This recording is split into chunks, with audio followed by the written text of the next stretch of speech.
Assalamualaikum dan salam Sarawakku sayang. Bersama saya Mariam Zanariah Ibrahim. Tumpuan berita malam.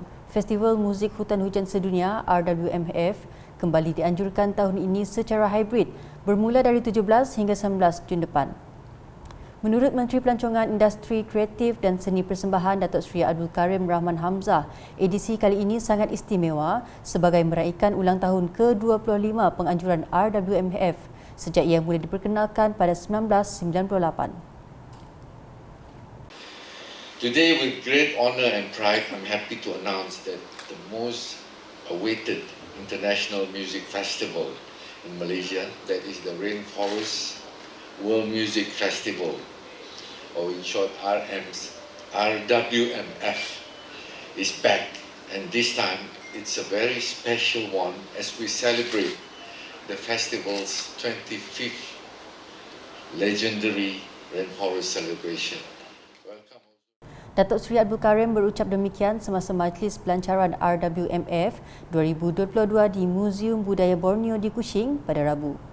Sementara itu, dalam sidang media, beliau memberitahu pada tahun ini RWMF mensasarkan seramai 15,000 pengunjung tempatan dan pelancong asing yang bakal memeriahkan festival selama 3 hari itu. Our target is about 4 to 5,000 per night. 4 to 5,000 per night. Per night. That means for 3 nights it will be about 15,000. 12 to 15,000, hopefully. And I believe it is achievable. It's achievable. Beliau yang juga Menteri Belia Sukan dan Pembangunan Usahawan turut memaklumkan tiket masuk secara fizikal ke festival tersebut akan mula dijual bermula 18 April ini. Manakala tiket masuk secara atas talian bagi pengunjung yang tidak dapat hadir secara fizikal akan dimaklumkan kemudian. Laporan seterusnya di Miri. Sebanyak 500 bungkus bubur lambuk telah diagihkan kepada pengunjung di Medan Saberkas Miri dalam program Jelajah Bubur Lambuk pada Selasa. Timbalan Premier merangkap Menteri Kesihatan Awam, Perumahan dan Kerajaan Tempatan, Datuk Seri Profesor Dr. Sim Kui Hian hadir mengagihkan bubur lambuk kepada orang ramai. Program tersebut adalah anjuran Pusat Khidmat Dun Pujut dengan kerjasama Ahli Jawatankuasa Medan Saberkas Miri sebagai memeriahkan sambutan bulan Ramadan pada tahun ini. Hadir sama Menteri Pengangkutan Sarawak merangkap Ahli Dewan Undangan Negeri Senadin, Datuk Seri Lee Kim Shin, Timbalan Menteri Pelancongan Industri Kreatif dan Seni Persembahan 1 merangkap Adun Piasau, Datuk Sebastian Ting Chiu Yu, Adun Pujut merangkap Datuk Bandaraya Miri, Adam Yi Siu Sang dan Pengerusi AJK Medan Saberkas Miri, Junaidi Maili. Terdahulu pada Ahad, Datuk Seri Lee hadir bagi menyempurnakan pengagihan bubur lambuk anjuran Jawatankuasa Kawasan Rukun Tetangga KRT Kampung Pujut Tanjung Batu di perkarangan Dewan Masjid An-Nur Kampung Pujut Tanjung Batu Miri. Sebanyak 400 bungkus bubur lambuk telah diagihkan dalam program itu sebagai juadah berbuka puasa. Program tersebut adalah amalan tradisi yang dilaksanakan setiap tahun di bulan Ramadan kecuali pada 2 tahun lepas ekoran pelaksanaan Perintah Kawalan Pergerakan PKP. Proses agihan bubur berjalan lancar dengan mematuhi prosedur operasi standard SOP yang ditetapkan biarpun dalam endemik.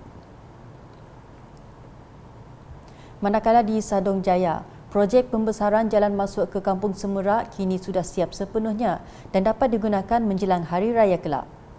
Timbalan Menteri Infrastruktur dan Pembangunan Pelabuhan Sarawak, Insinyur Aidil Lariwu berkata beliau berpuas hati dengan kerja-kerja pembesaran jalan yang dilaksanakan. Jelasnya projek itu telah siap mengikut jadual serta spesifikasi ditetapkan dan ia mampu meningkatkan lagi keyakinan rakyat terhadap projek kerajaan. Beliau berkata demikian selepas meninjau projek tersebut pada Isnin. Insinyur Aidil yang juga Ahli Dewan Undangan Negeri Sadong Jaya berkata, projek pembesaran jalan itu telah diluluskan pada Mac lepas bagi mengurangkan risiko kemalangan kepada pengguna jalan raya tersebut. Sementara itu, penduduk kampung bersyukur di atas keprihatinan pemimpin kawasan dalam mendengar serta menyelesaikan isu-isu yang dibangkitkan. Di Betong pula, projek bagi menangani masalah banjir di Debak bakal dilaksanakan dalam tempoh terdekat. Menurut Ahli Dewan Undangan Negeri Saribas, Muhammad Razi Sitam, projek tersebut telah diusul kepada Premier Sarawak, Datuk Patinggi Tan Sri Dr. Abang Abdul Rahman Zohari Tun Datuk Abang Openg bagi mengatasi masalah banjir yang melibatkan Kampung Babu, Kampung Bunge dan Kampung Lalang Debak. Bagi tujuan itu, katanya Premier Sarawak telah meluluskan peruntukan sebanyak 30 juta ringgit bagi pembinaan terusan dan penambahbaikan sistem saliran yang baru di Debak.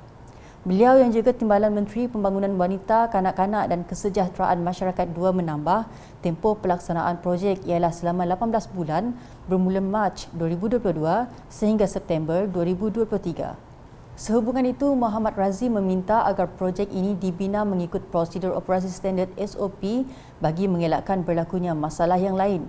Terdahulu diadakan majlis penyerahan tender bagi projek pembinaan terusan di Kampung Melayu Debak yang disaksikan Muhammad Razi di Bilik Mesyuarat Jabatan Pengairan dan Saliran Bahagian Betong pada Isnin. Beliau turut diberi taklimat oleh pihak kontraktor yang terlibat mengenai skop pembinaan projek dan mendengar cadangan untuk membaik pulih ban bagi seluruh kampung di kawasan Dun Saribas. Beralih dengan perkembangan di Sibu, sebanyak 4 organisasi di sekitar kawasan Dewan Undangan Negeri Dun Bukit Asik menerima geran projek kecil luar bandar MRP yang diserahkan oleh Ahli Dewan Undangan Negeri Bukit Asik Joseph Chieng Jin Ek. Menurut Joseph Chieng, penerima geran tersebut adalah Masjid Al-Muhajirin, Masjid Al-Anshar, Jawatankuasa Kemajuan dan Keselamatan Kampung JKKK Kampung Usaha Jaya Baru dan Komuniti Rukun Tetangga KRT Kampung Usaha Jaya Baru Fasa 2.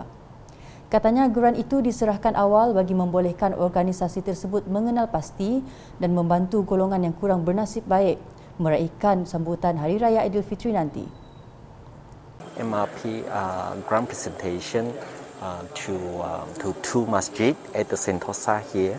Number one is Masjid Al-Muhajirin and also Masjid Al-Amsar.